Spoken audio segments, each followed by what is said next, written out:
no way in hell they're going to make my son register like the rest of these sickos. And I came from that opinion because I am a victim of sexual abuse by my uncle and my father's boss.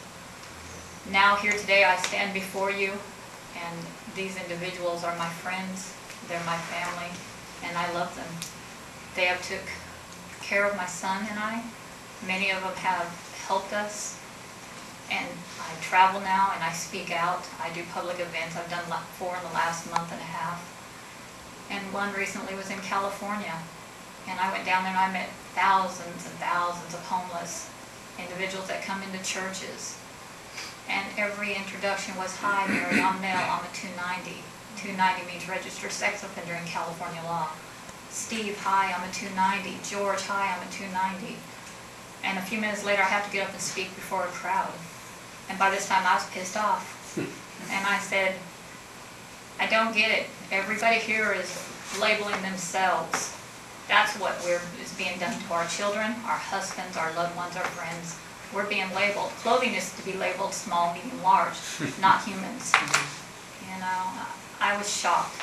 And something that I bring to you, and for me personally, this is a human and civil rights movement.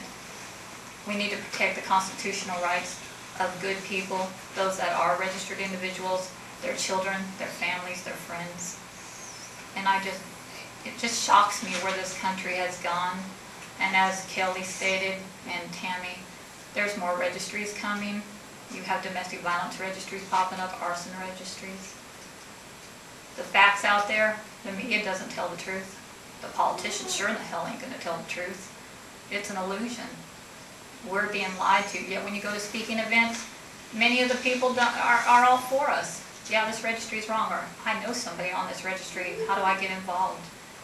Very few actually speak out against the movement that we're working on together. RSOL has done a completely wonderful job with this conference this weekend, and all the lobbying and activities that take place here today. And each of you as individuals, as family members, and as loved ones, as someone that is registered, should be thanked tremendously for your efforts to be here. Many of you traveled hundreds of miles or flown hundreds of miles. Someone like me who lost my wallet, I'm still here. You know, you guys are the reason and the hope out there. Everyone here, those that are involved that could not attend. Together we all must stay united. Together we must all fight. It's not just about the registered individual. This is about our country. This is about humanity. And we will win this fight, guys. We just got to join forces. We got to work together. And we just got to forgive and forget. We want fact-based research and evidence and base laws on that to protect our communities and our children. And I come to these conferences, attended last year in Texas, and attended this one here in DC, because knowledge is power, education is key to this reform or the abolishment. And another reason is just to meet my friends and to network with people like Dr. Powell, Dr. Leon, Dr. Still, and others.